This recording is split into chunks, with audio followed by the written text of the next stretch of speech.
Oh, it even works like this. Perfect. Yes. Hi. Welcome. Nice to be here. Uh, Today, a bit of AI stuff, but more in the code side. So we'll be sticking with the pro code solutions to AI with Semantic Kernel and .NET Aspire. I'll ask a few questions a bit later.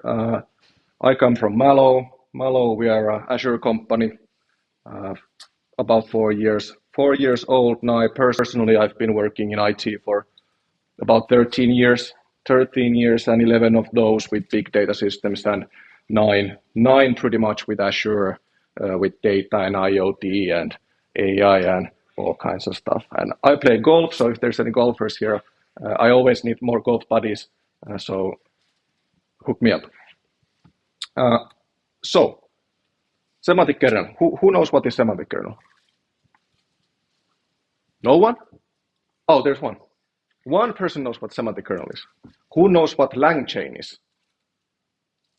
One person, two persons. Okay, okay. Who knows what AI agents are? Okay, okay, good. Nice. So not completely starting from the zero here. So probably this picture doesn't then say much, but I'll try to explain once we go also into the code. But first of all, if you know LangChain and these agentic frameworks, how you're like frameworks that take an input and orchestrate a lot of things, actions for you, and then produce an output.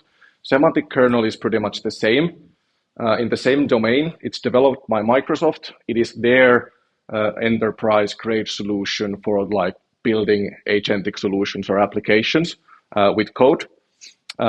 It's relatively, or it's pretty lightweight when it comes to frameworks, in terms of that it's a very simple concept that has some like these concept or plugins and hooks and filters, different agent types that you can build into your code, and then just pretty much give it an input inside the code, and it will orchestrate a lot of steps for you. And then it has abstracted a lot of the communication with various or like AI services to abstractions. So if the AI, or if you want to change your model in your application or software, you can pretty much just like switch the model, and it works directly straight out of the box with semantic kernel. So it's this nice, especially now when things are moving so fast forward in the AI space, having some kind of abstraction over the features and functionalities and like endpoints, we've seen is a pretty nice way to go forward. Yeah. So, but again, let's take a look at the code a bit, maybe understanding a bit more than what that is. Yeah. So, who knows what .NET Aspire is?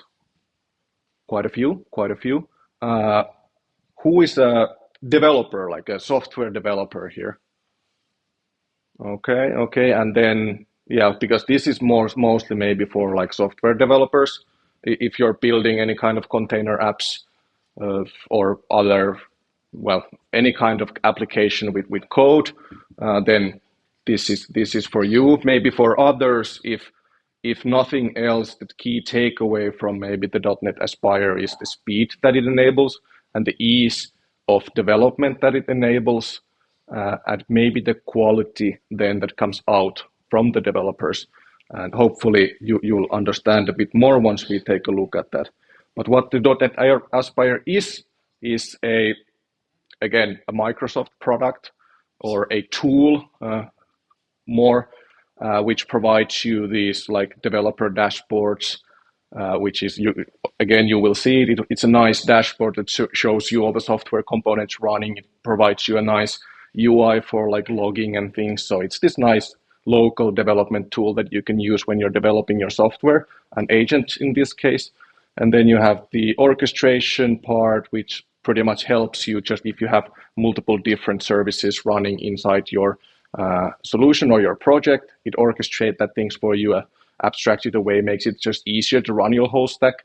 And then these components are like pre-made components of things that you can use in your Aspire project, like Postgres or MS SQL or Redis or other tools that you can just pretty much plug in.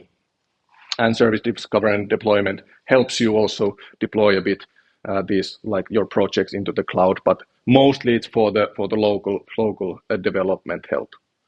So that's pretty much the slides. Let's jump in because we want to see code, right? Yes. Okay, we have a thing running. Okay. So first of all, maybe let me just, you can watch me now debug here because that's the only. So let's try again if we still have our connection to my Teams bot. So what we actually have here, we have an agent that I'm gonna be walking you through. It's using the Teams SDK or agent SDK. So we're connected to our Mallow Teams. So I'm talking to my bot through our Teams, and we'll see what you can do with that. So let's again connection test. Hello. Yes, it's there. Perfect. So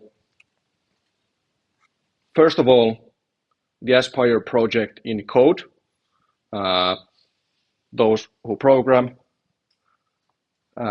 you have this app host, which is the wrapper, the orchestrator, the Aspire, so to say, where you bootstrap everything.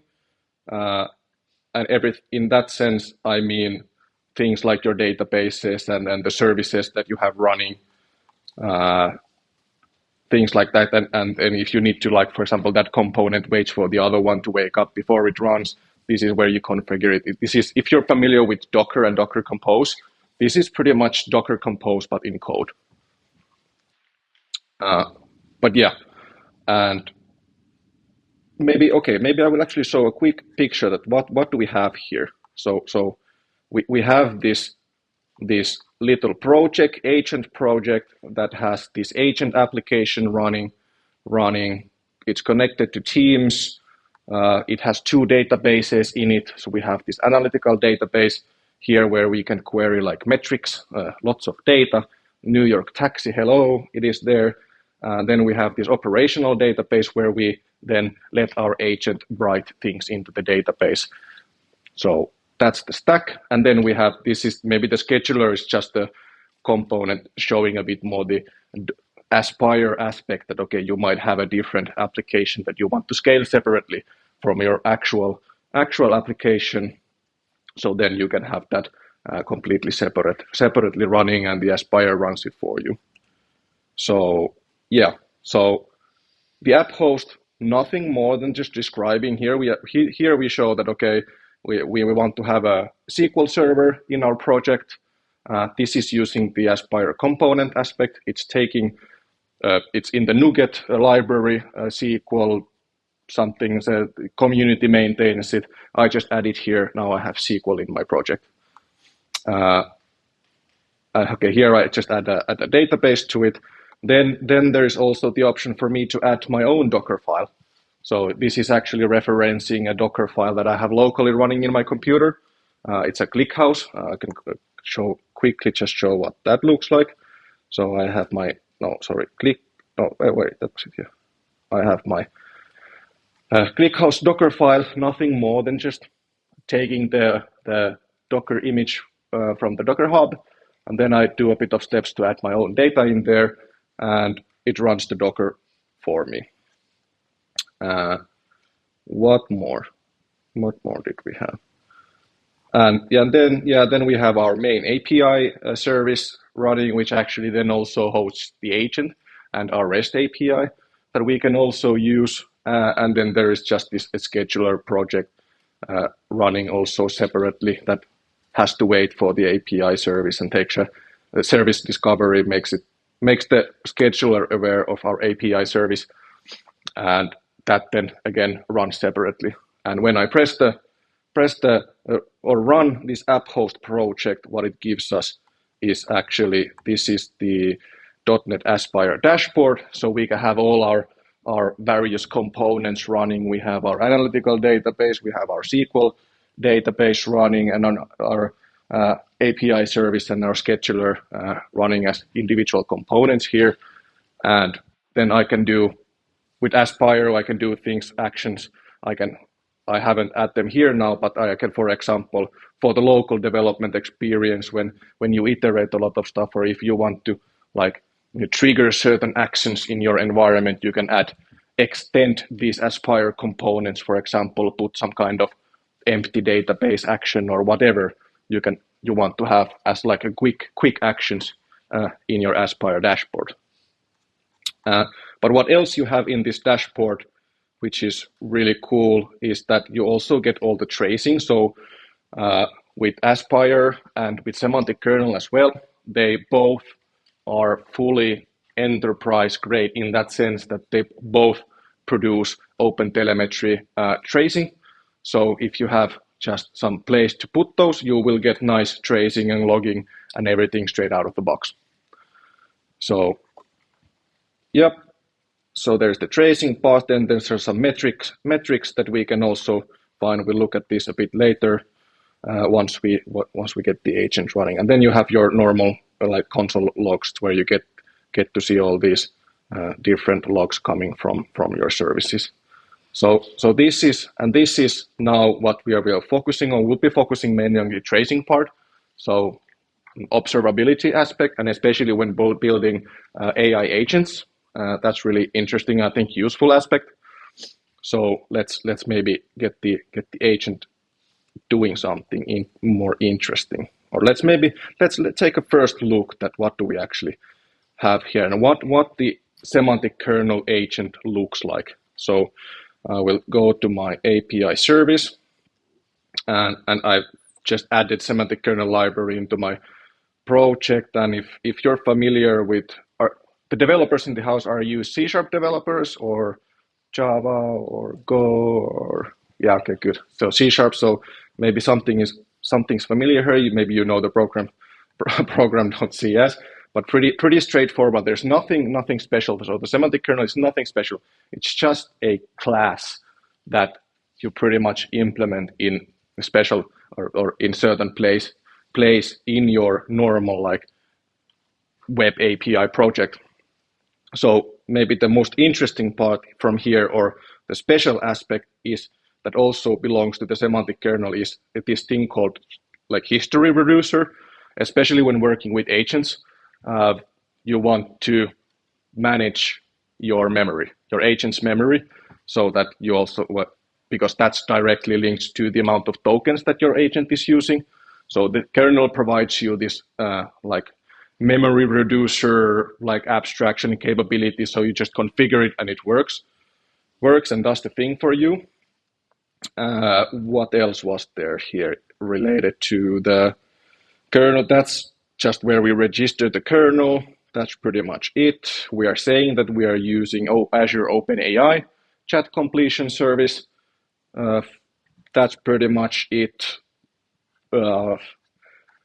And this is just related, the bot stuff is just related to using the Teams agent or the Teams bot, and that's pretty much it. So already here, it's not really that visible. So let's okay, now let's think then what happens. Okay, so we have our controllers here as well. So when I'm talking to the bot, let's say, okay, howdy, and this is funny because this nonsense is there was what kind of numbers did they throw that saying hi and howdy and things to your bot is actually polluting more environment than some ridiculous like comparative aspect. But yeah, so this it's using a lot of tokens, and I will maybe show a bit that why that is.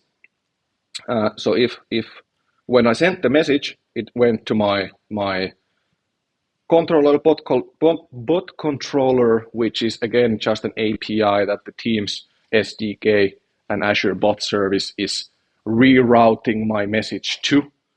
And what then receives actually the message from my API is this Teams agent, and now we are getting into the semantic kernel world. So I have this pretty much this message handler, or whenever I get a message, it goes through my API, it goes to my Teams agent now, and this to this on message activity here. And again, let's maybe go through that. It's nothing very complex here. We just take some conversation ID. So when my bot is discussing with me, the actual memory is maintained using the Teams conversation ID. So it's like the chat history is just for me personally. And so we just get the conversation ID, get the chat history here, so we can pass it to the agent. And this is pretty much where I hand over all the control to the semantic kernel. And we'll next check that how it's actually configured. But that's where we then just hand it over to the AI. It does its things, returns me a response. Then I do whatever I want with that, and pretty much just return here after a few lines. There are some switches here depending on if the agent is returning an adaptive card. I can actually return an adaptive card to the Teams interface, but otherwise I'm just returning the response from the agent here, and that's it. So very, very simple. As like how it functions, we get a message to our end REST API. It goes through a few steps. I pass it on to my semantic kernel agent. It gives me a response. I pass it back to the Teams interface. That's it. Very, very straightforward. And the same applies for if you have, like we can also see from the Swagger here that we have few endpoints. This is for the bot or the Teams bot, the API messages, but then I also have just a standard API chat endpoint that I can communicate through whatever other tool that I have that can send messages to REST API. And the same applies here. I just have an agent here. I created an API agent, but again, nothing else happens here. I just get the chat history now provided by the user provided chat ID. I throw it to the agent here, do your thing. I get a response and I return it from the API. Very, very straightforward. So let's take a look at the actual agent. This is I guess the kernel, not magic, but the most interesting part. So again, it's simply a class that we define. We define some instructions to it. If you've built low code, no code agents, same stuff. You give instructions, how you want it to operate. But here now we pretty much set up the agent, or we set up the kernel, and we set up the capabilities that it has. So here again, we create a new agent object, and we give it some there are few only places that actually define what the agent does. So the first is the instruction, which you saw above, and ours was pretty straightforward. It's an assistant that helps people to plan parties for given date and location. Yada, yada, yada, few things. And then I wanted to return it in a certain kind of format. And here is the instruction given. And then here, the argument or the kernel argument here, this is maybe the most important part, because this is where I give the agent the autonomy to decide on its own what or how to accomplish the goal or the question or the task that the user has provided, and given our instructions, go and do it. And what it then has available for it to use to accomplish that goal are the plugins. So the plugins are those are the tools, but it's an abstraction in the semantic kernel world to tell the agent that, okay, what kinds of tools and capabilities you have available. So we've registered actually four plugins here. A few from the native type plugins. So these are actually C# code that we've given it. And then we also have the third one is what you can do with the semantic kernel and provides out of the box is that we can import an open API spec and it will turn your API, or in this case, the no weather API into a plugin as well. So whatever the endpoints are there are now the bot's capability. Pretty straightforward, pretty easy. And this is maybe also the one of the key takeaways that I really want you to maybe have from this. Especially there's not especially, but there's now a lot of demoing happening and seeing from no code, low code approaches. And personally, I even find those, I've tried to do them myself as well, but I even find those harder than the code approach. So maybe the key takeaway is to try to think that whether, or if this is, I hope that it looks easy because it is. So maybe the key takeaway would be to just jump into this faster because you get way more control, way more, you can build much more realistic use case and valuable use cases using pro code than no code approaches. But yeah, so we just add in this configuration, first step, we just add few plugins or the capabilities, and that's pretty much it. The invoke agent is the method that once the request came to our REST API, it went to this invoke agent. And what actually happens in the agent here, not much. Again, these are things like preparing some agent thread and messages. The messages, when you're discussing with agents, you have this like roles, user, system, assistant, and things like that. So you just set, okay, what kind of message you want to put into the history, you put it, create that, and then again, no thanks, no fabric stuff for me now. And then you just invoke the agent. Again, it gives you responses. I do a bit of parsing because I instructed it to provide certain kind of response. I parse the response a bit, and then I just return it. So again, very straightforward here as well. First, you configure it with the capabilities, with instructions, few other configurations here and there, and then you pretty much just pass the message to it, and it returns a response. But with that very simple approach, you can achieve quite a lot. So first, okay, let's try to call a plugin. First, weather, because why not? How is the weather tomorrow in Helsinki?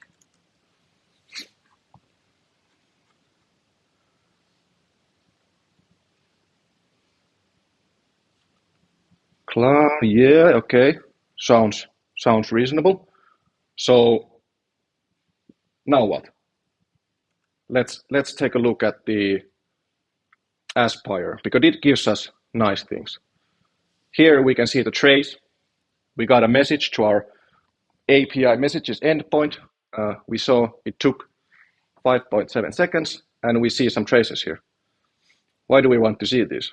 Because it lets us, first of all, see what the agent did, because we gave it the autonomy to do things. We want to monitor it, and this gives us the capability, again, straight out of the box. So here we see that it called something get time. This was actually the time plugin that I gave it. Then there is the get complete. This is actually the name of the weather API endpoint. There is, I show that then as well. And then we see that, okay, the kernel sent all those responses that it got from the plugin invocations. So these are plugin invocations. The get time is a plugin, or tool invocations, that is a plugin, and that is a plugin. So the agent for that weather invocation, I asked it did the autonomous decision to first, okay, I need to first figure out the time. What is the time today? Because the guy said tomorrow, so it needs to know. what is tomorrow, because that's the first capability you need to give to an agent, is to understand time.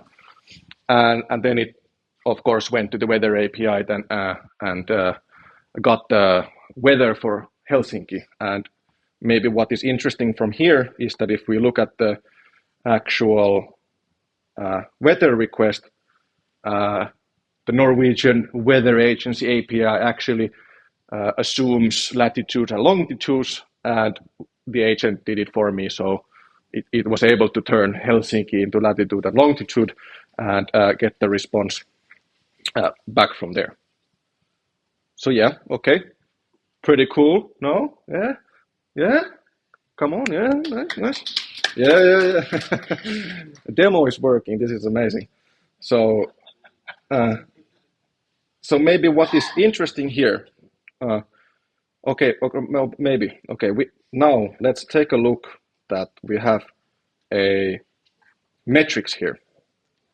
Again, something I think very important from to get like very soon into your experimentations. Even though we are developers, we like to also, of course, understand the business aspect of things, and whether a use case is valuable from the business sense. It's pretty much determined in the AI use cases, the amount of tokens that it uses. And we have nice things here now available for us, which are the token metrics. So we can see, of course, you can get it also from your OpenAI endpoints and see the metric graphs, but here it's very, very close to my workflow. I can quickly check here that, okay, I've done this and that. How is the token generation going and happening here? So, okay, now we have the completion token. So pretty much this is all the junk that I give the agent that will consume the most of the tokens. These are all the completion tokens are the, oh sorry, or was that just the prompt? Yes, because here you can see, I wonder where the weather API response came. There's a bit of a jump here in the token amounts.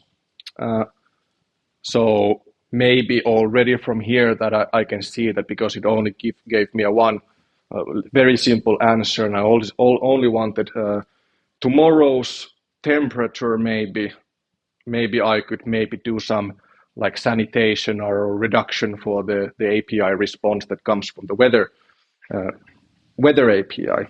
And I think this is also one key takeaway, is to understand the amount of freedom that you give to the agent and how much control you want to maintain yourself, and how you balance that with the capabilities that you give to the agent. One example is, for example, whether if you want the agent to ask questions about data, do you give the agent the capability to generate its own SQL clauses and bombard the database to try to get those queries working and then give you a response?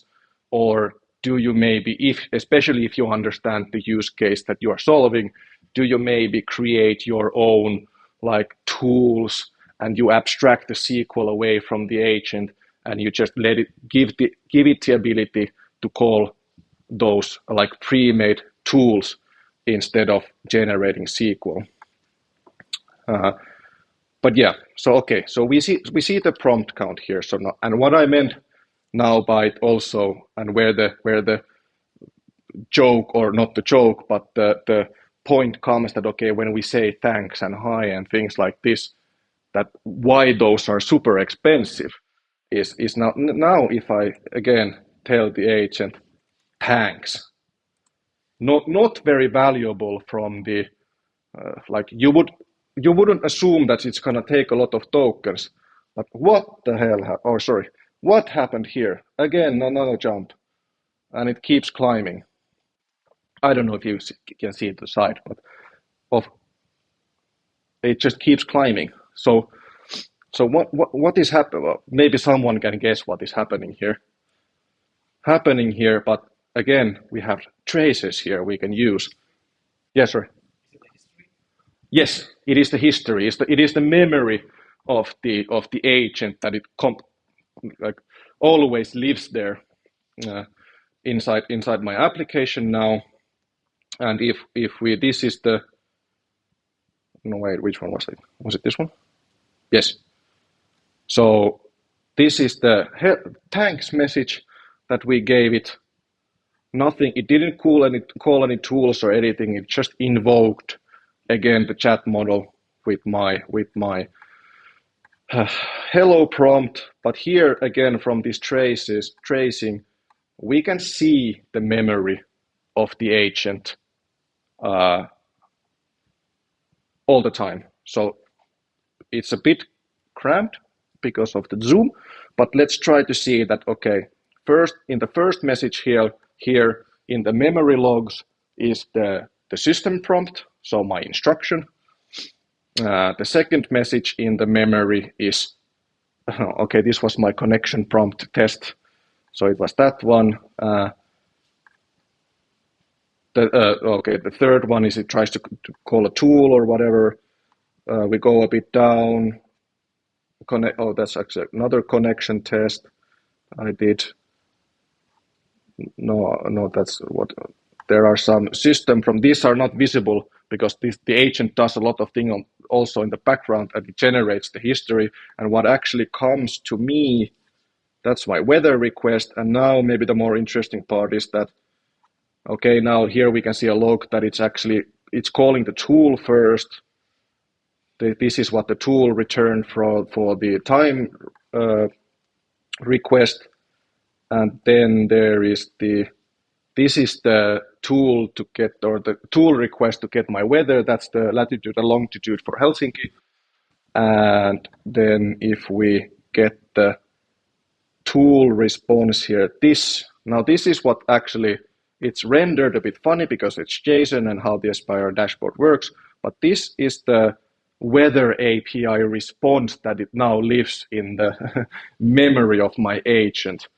So it's, yes, it's a pretty long blob of text there. And every time I'll now send thanks, hi, whatever to my agent, it keeps sending that blob of text to the chat completion API, consuming tokens, which is completely unnecessary. And this is, you can imagine that, especially with the chat GPTs and other clouds and code agents that you are working with, that they also have this problem. You have been pasting and giving it the context of all your like programming project, thousands of lines of code, and then you're copy pasting some things from somewhere and give it to and then you say thanks at the end, and it puts all that back in there. So it's like this exponentially growing amount of tokens that happens, consumption that happens. So cut your tags. But what is now interesting maybe from here is that because we had the chat reduction thing in our kernel, so we have a lot of steps here. Let's try to trigger that. So I had configured some 10 messages. That is the threshold. That's the message 1. Let's see what happens. Let's see when yes.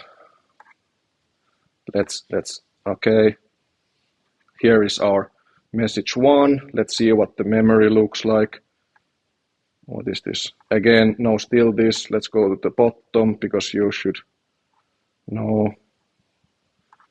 Nope. Let's do another one.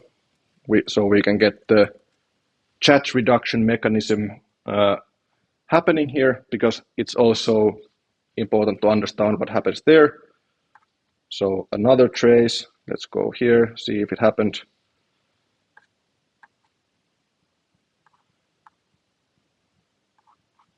Not yet. Okay, now it's very close. Let's just put some more messages faster. Sure. So okay, again. Now something's been happening here. Let's see.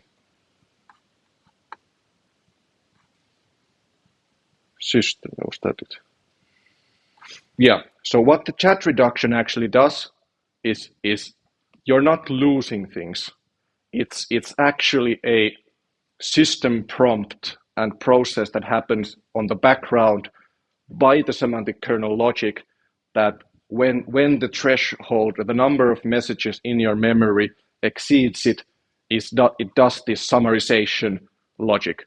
So this is actually the prompt now that the semantic kernel put, and you can configure the prompt. You can do it like make it summarize the history as you want, but it's requesting the agent to summarize, to concise the history now that it has.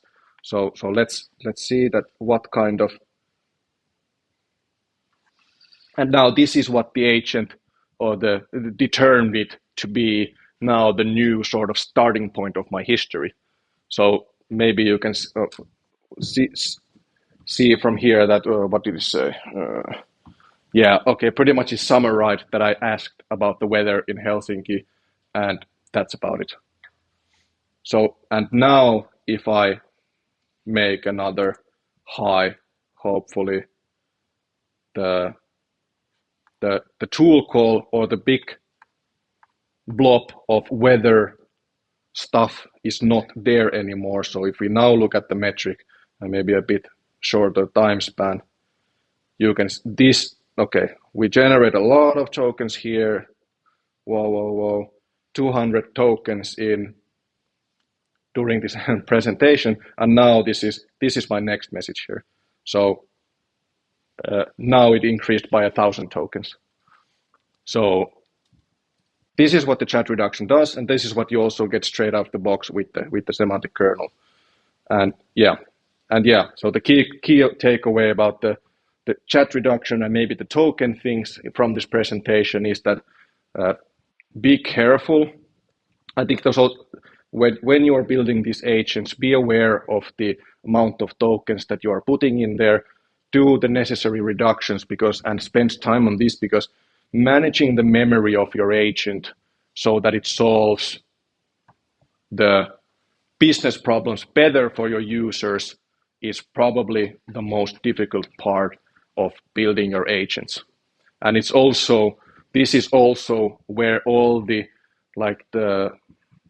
semantic searches and vector databases and these come in, is so that you can populate the memory appropriately based on what the user has been saying, what is the context, what is the process step that is happening. So that is the most difficult part, maybe not so much building an agent that can just consume tokens like nothing, but keeping it reasonable and actually solving problems with relevant data is the key. So, okay. Very, very straightforward. And any questions at this point? Let's do a bit more complex example to see the autonomy, but let's take a moment if there is any question, wondering anything. Yes. Thank you for the presentation. Oh, it will continue. It will continue. Yeah. I'd like to know if I can give several LLM endpoints to the semantic kernel. Yeah. So it chooses some. Yes. So multi-agent collaboration and this aspect of things. Yes, and a good point, good reminder for me also. Yes, semantic kernel has multi-agent capability. So there is a different, it's called this agent chat, or well, I think it was agent chat in the semantic kernel world. But yes, you have the ability to define multiple agents and this shared chat context and the semantic, and then configure the rules that how much they can interact with each other, where are the cutoff points, who can make the final decision to contact the user. Yes, everything is built into the semantic kernel, and you can build like multi-agents with that. But maybe for that as well, a takeaway, something to think when you're building these is that whether and when you actually need a multi-agent like approach, because that's always more verbose. It generates a lot of tokens, and maybe I can quickly demonstrate that, okay, even this use case that I'm going to demonstrate it doesn't need, especially if you control what kind of tools you give the agent.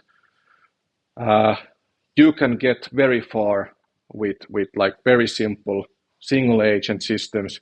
I'm actually using GPT-4o in the background with these non-reasoning models.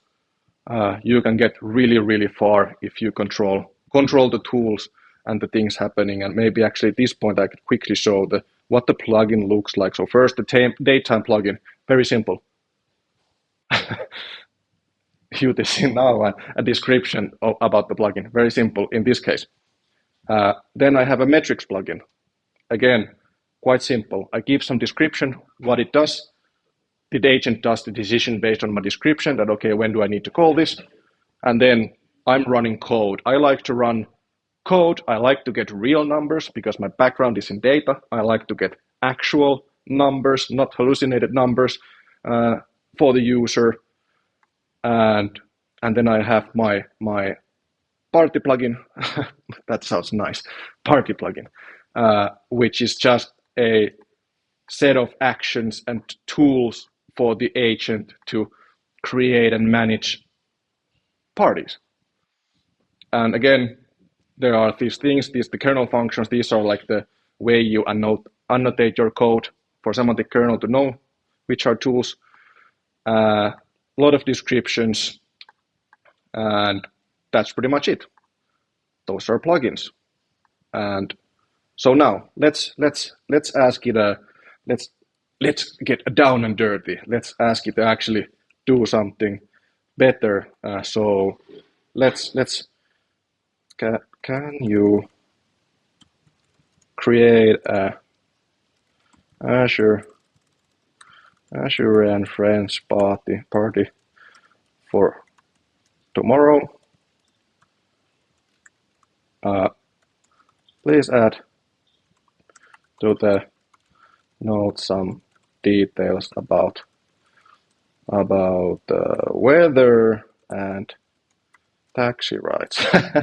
Because of course people need to get to the party, so it's nice to know if you how long it takes or how much it costs and things like that. So now it will take a while. Oi, it was actually really fast. So now it says it created something. What did it create?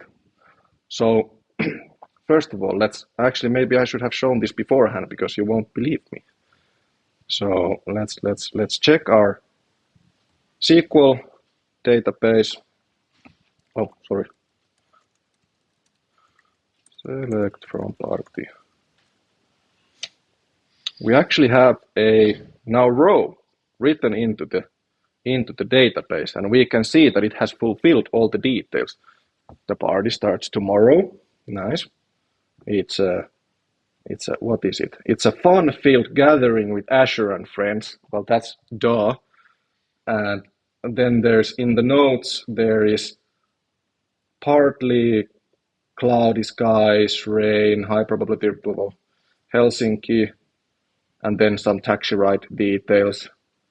Okay, maybe this is also where, because I've tried this few times, sometimes it actually gave a lot more useful information or wrote into the notes like actually the temperature and also the average like price of the taxi rides, because it has the capability.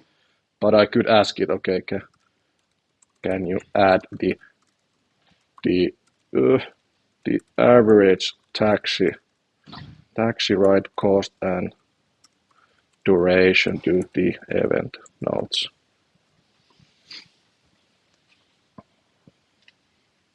Then it does things, and again, yes, no, unsuccessful, but well, good. Then we can see where the tracing actually helps us.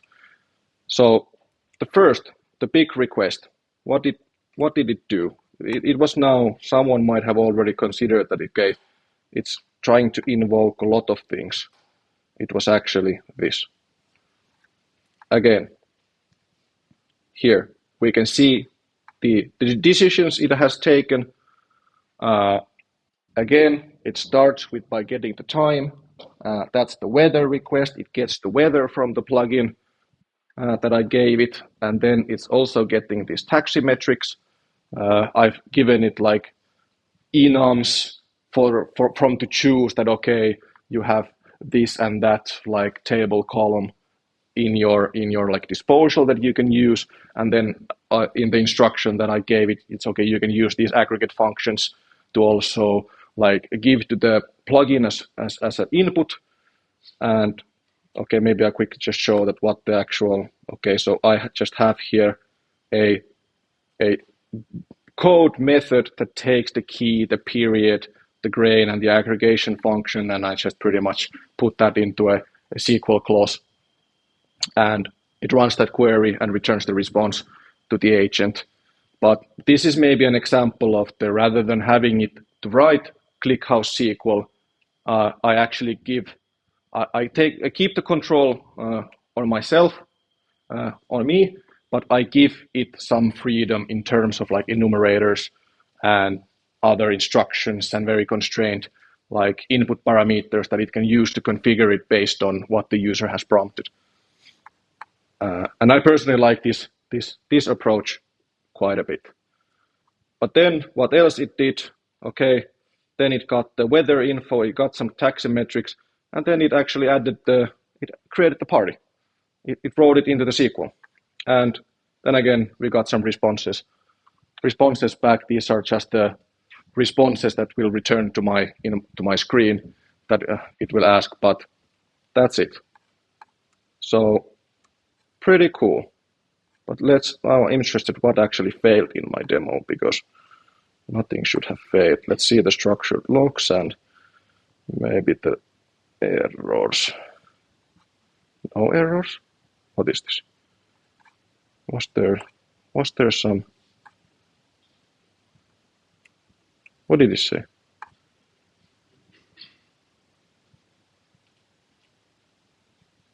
Okay, never mind. That was pretty good already. A lot of things worked, but yeah.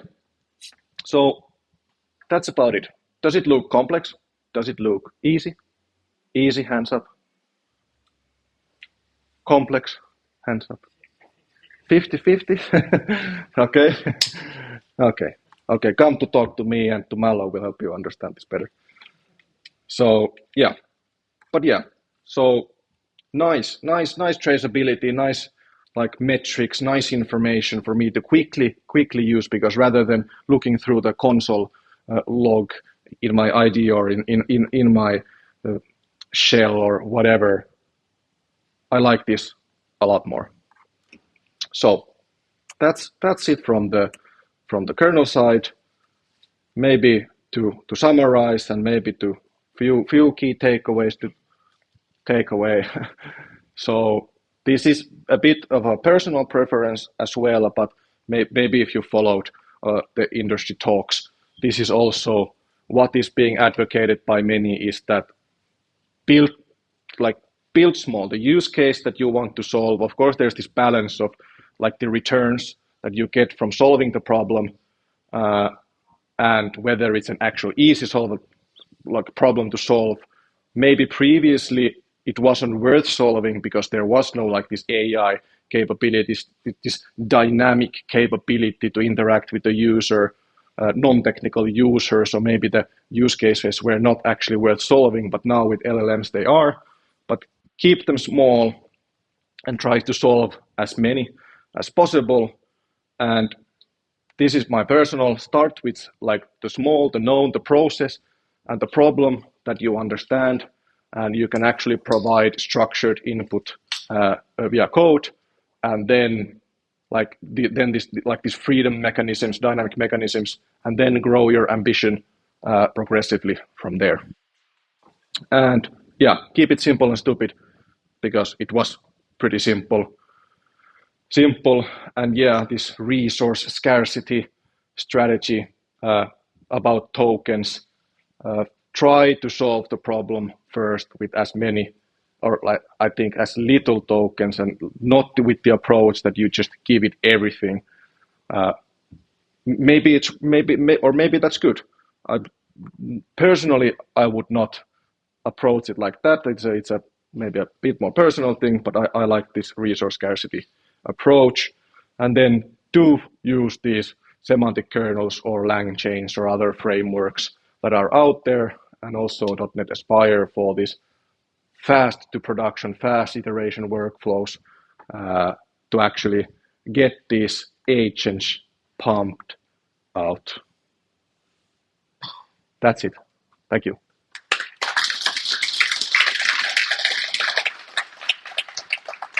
Any more questions? Oh, okay, you already disabled. Any more questions? Yes. Okay. So you use OpenAI. Yes. If you use Azure OpenAI, how is different price difference? Like Yes. Yes. Okay. Yeah, I was actually using Azure OpenAI here. Yeah. About the pricing difference between OpenAI and Azure, I'm not actually sure. I don't think it's that big. When we use Azure OpenAI, we will go with Europe, right? Yeah. So the regional differences in pricing, yeah, there's of course, yeah, there's that. Oh, talking of pricing, also be aware that okay, Microsoft is now offering like this. They're offering a lot of discounts on tokens and like throughput units for OpenAI and these model actions. Don't build your use cases on discounts. Microsoft is giving very large one. It's like 80% discounts for like throughput units that you need to actually build and deploy things then to production. But that's I mean it has, if you build your agent on like 50% margins and Microsoft bumps up the price, your use case is gone. So be aware of the pricing. More questions? Yes. Thanks for your detailed presentations, and I think so. I have a question regarding like whether in that case, like whether should we use AI agents or MCP? Yes. So whether to use agents or MCP, that's first. Yeah, it's not the. Maybe I'd reframe the question a bit different, because yeah, where the MCP comes from in this like agent equation is that all the tools that you, for example, saw the get time, the get weather, the add party, the most fun plugin out there. What you can do if you've built your agent like this, you could just add MCP to your project. It would expose those plugins that you saw in my code to other agents to consume. So it's not a question of whether to use MCP or agents. It's more like if you would add MCP here, other plugins other agents out there could call your agents plugins, and then you get this nice like bridges, like the brain synapses building new bridges that okay, you have an agent there and an agent there, they have their different plugins, the user asks something, if the both agents are aware of those remote plugins, they can sort of build new pathways of solving things, and that's pretty cool. But that's when then in that case like multi-agents.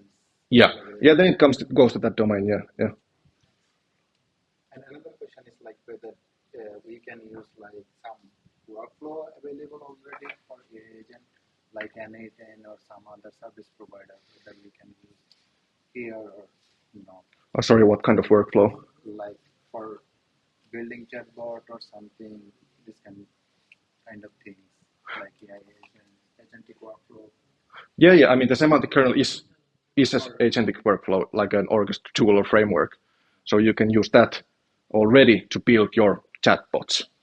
So it's available in Java and C# and Python as well. Yes. Yeah, I had a question like how much resources does it take to be deployed, and how is the scalability of this agent? Yes. So the deployment and the scalability. So first of all, I would deploy this agent as the container apps in Azure. So then the scalability is just the aspect of how many REST API requests my agent instance can handle, and where the actual bottleneck is then the ChatGPT or the OpenAI model and the amount of tokens and requests you can make to that API. So that is where the throughput comes in. Of course, now already you can scale it to what, like 5 million tokens per minute. But okay, that's not quite a lot because we already consumed like 300,000 or 200,000 with this very, very simple demo.